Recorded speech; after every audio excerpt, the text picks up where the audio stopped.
Okay, so I'm going to show you how to do some duplicate stitching if you like to do loom knitting and that kind of thing and you want to add a design. So for instance, it would be easier to just duplicate stitch a number in on a square rather than to go in and actually work it into your loom knitting, okay? And so here's kind of how this works. So look at each stitch and call them like a graph. All right, I used 12 stitches and I used 14 rows, but that's not going to how many you have when you come to a square. My ends are chained, and what you're looking for is the up and behind and around. You can flip it and have it go up and behind around, but when you count it out, it's approximately 10 rows. Okay, so here's row 1, 2, 3, 4, 5, 6, 7, 8, 9, 10. Okay, and it's where you can go up and behind. All right, then I count how many I can work functionally. 1, 2, 3, 4, 5, 6, 7, 8, 9, 10, 11, 12. So the 10 by 12 square is what I'm actually working with, and you want it to mostly be stockinette because that's the easier thing to work with. I've worked out kind of how I want my graphing to go. You can do more intricate work, you can do multiple colors, but this is just a basic color. Alright, so I have my needle, and what you want to do is when you're doing a duplicate stitch, you want to do the same thickness as what you worked with, so that it blends in easily enough. Okay, so my first column, which is right here, I don't have to do anything with. Okay, and my second column I do. So I'm skipping that first one, I'm going to send it up through the second one. So I'm sending it up through. Then I'm going to send it behind the stitch. So what you're doing is you're following your stitching, okay? And pull that through. And then you send it back down.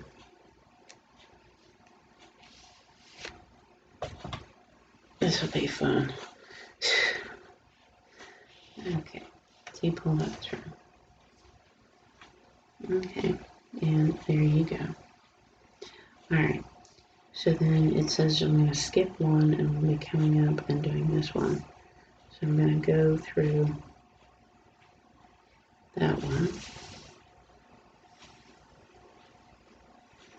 pull up, go behind the stitch,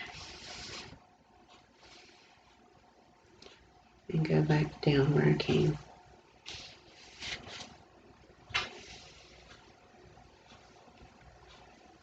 Okay. And you can tighten it up. Alright, so that's how you kind of do every other one. But let's say you're wanting to do several side by side. Right, now I'm going to show you how to do that. Okay, so on to the 7 in the stitching. So as you can see, I start kind of skip a column and I start over one. So skip a column and I'm actually starting over here and I'm starting lined up with that. So this is how you keep up with it. Okay.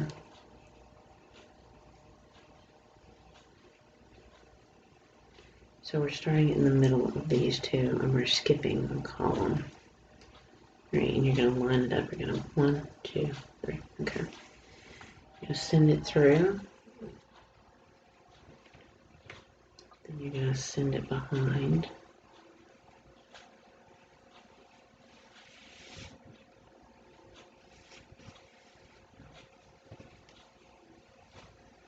You're going to send it back through.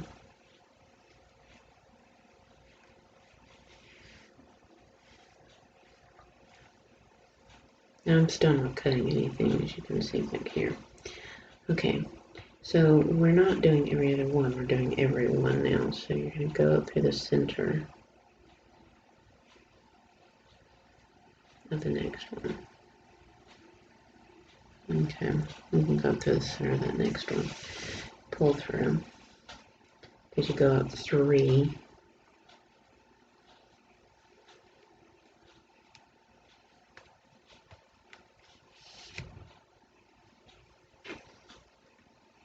now I'm trying to work with probably an excessively long piece so that I'm not having to cut and add. I really have issues with cutting and adding.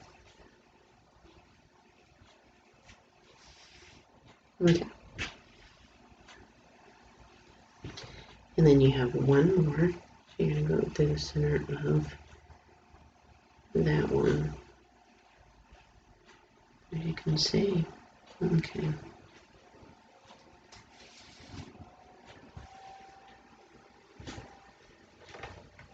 And go behind.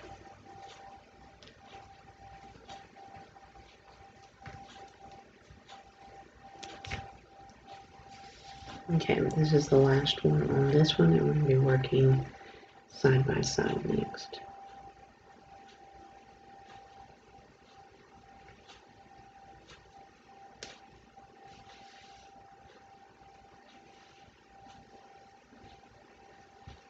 Okay.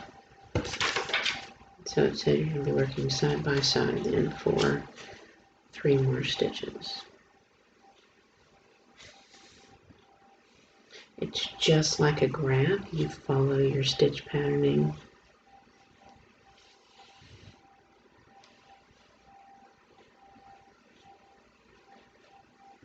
Again, you can add multiple colors if you want, but this just makes it where it's nice and clean. Okay. And then you go to the next one.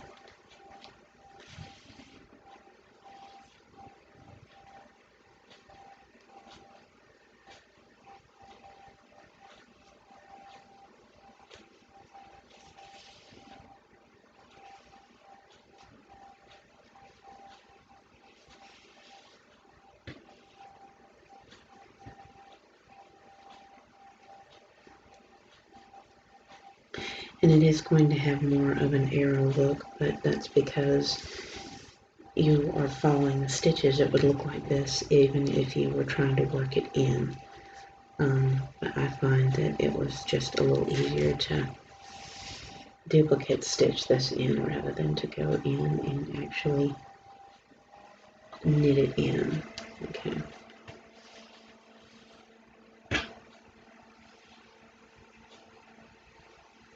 So there you have it. We have 3 up from the 7 and 3 over from the 7.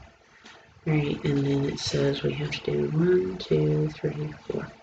We have to go down 4 from the 7.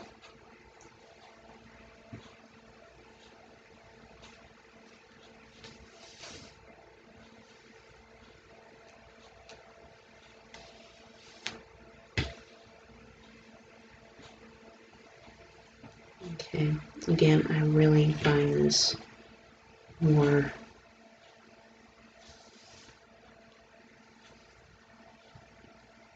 easy to go in and add you some color working if you're wanting something special.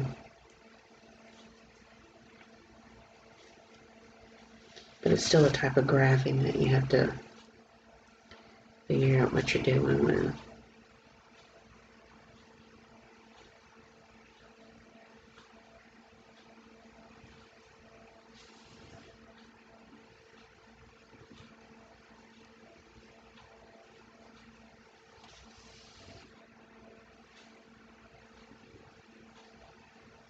Okay, so I've done 1, 2, 3, 4. I need to do one more.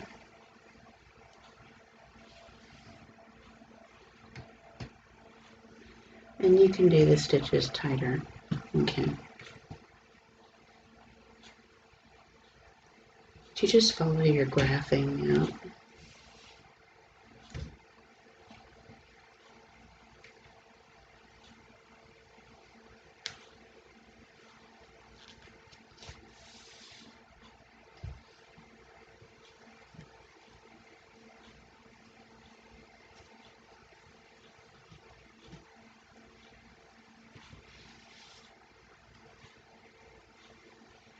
Okay, we've done that, and then we want to go and start going down this column.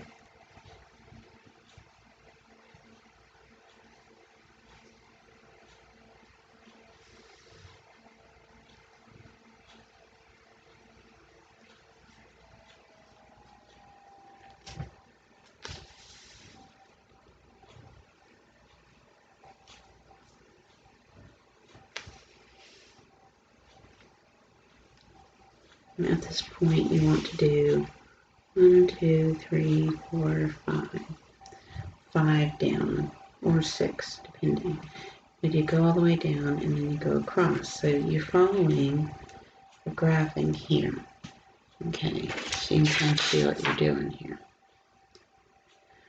Alright, so that is how you go in and you duplicate stitch. It has a really more simplistic way of going about adding design without having to work in, because when you start working with numbers, a lot of times you have a lot of extra space in there, and it shows up, and it's not, you have a lot of gapping in the back and everything with your loom knitting. So it's good to be able to have this option to go in and duplicate stitch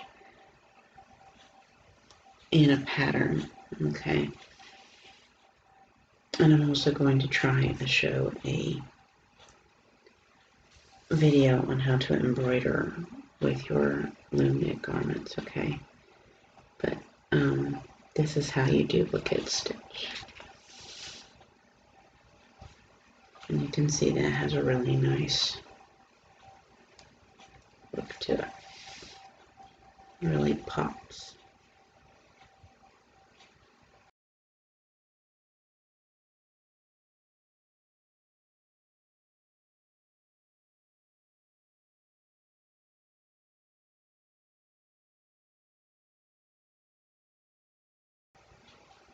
So you just continue following your graphing. And if you ever get one that's like that, you can just go over it again. And that'll solve the problem. Okay.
And there's what it looks like when you do a duplicate stitch with graphing.